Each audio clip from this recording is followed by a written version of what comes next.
another Chicago Bears fan show. I am James, and I'm here now to talk about what the Bears offense needs to do against the Detroit Lions defense in order to win this week, week 4 in Detroit. First and foremost is stop that front four of the Detroit Lions, and the primary man on that line, as we know, who's caused issues, he does not like Jay Cutler at all, is Ndamukong.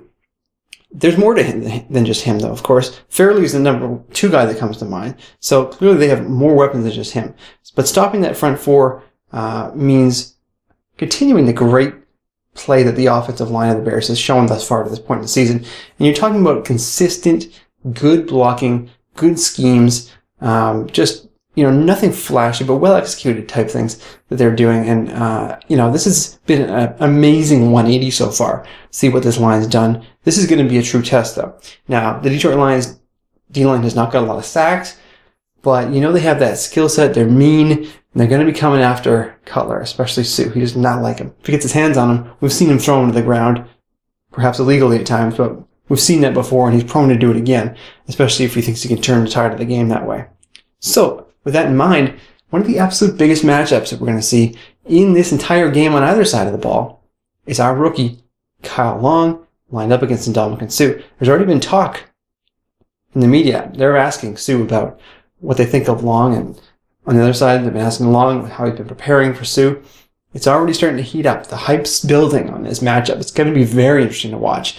I'm excited to watch it as a fan and also as a guy who enjoys seeing very skilled players go at each other in different facets of the game. This is one, that's so unique because it's a raw rookie, but Kyle Long has played above his head, above his years as a rookie. He seemed to already be very mature in his skill set, but he's also got a mean streak to him, which is great, because I don't think he's going to take flack from Sue. He's going to push back, but I think he's also smart enough that if Sue goes off at any point, and he might be able to get him going a bit, but I don't think he's going to retaliate. So he might be able to get Sue to do something dumb, take penalties, which he's prone to do, but I don't see Kyle Long doing that too much, even though he's a rookie. I think he's very smart for a rookie. I think he's got that mean streak that we need too. He's been such a great player so far. I'm excited to watch what he can do, and I think he's going to do very, very well on it. And in part, he was drafted to be the answer to guys like Ndamukong.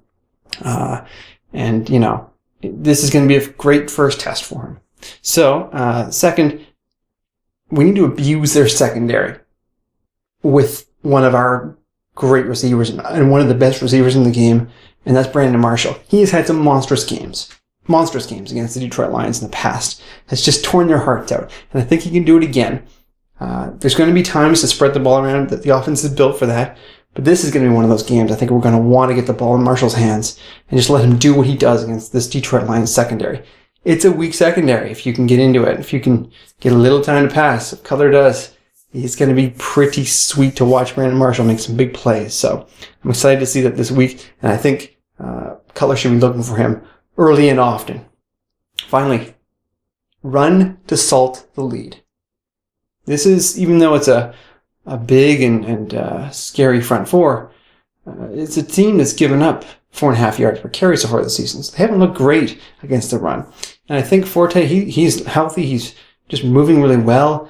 The offensive line is stunting well on run plays, and they're mixing it up nicely and keeping both the defensive line and linebackers off guard. So if they can get the lead, I think they have a really good opportunity to salt the lead using Forte, using Michael Bush, rotating those guys in, and really just wind the clock down. Keep Stafford, keep that high-powered offense off the field. So that's going to be my third and final key of this game from that side of the ball. In my next and last video this week, I'm going to look at special teams, some intangibles, some coaching stuff, and talk about my prediction for this game.